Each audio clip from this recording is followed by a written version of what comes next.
Hey everyone, today I'm going to be unboxing and showcasing the Audio-Technica ATH-M20X headphones.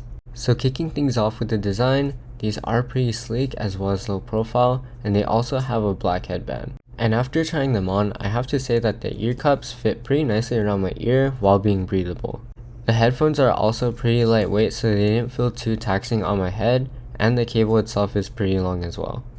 And after plugging these into the computer and testing them, the audio is honestly pretty detailed and crisp, and also allows for little noise interference.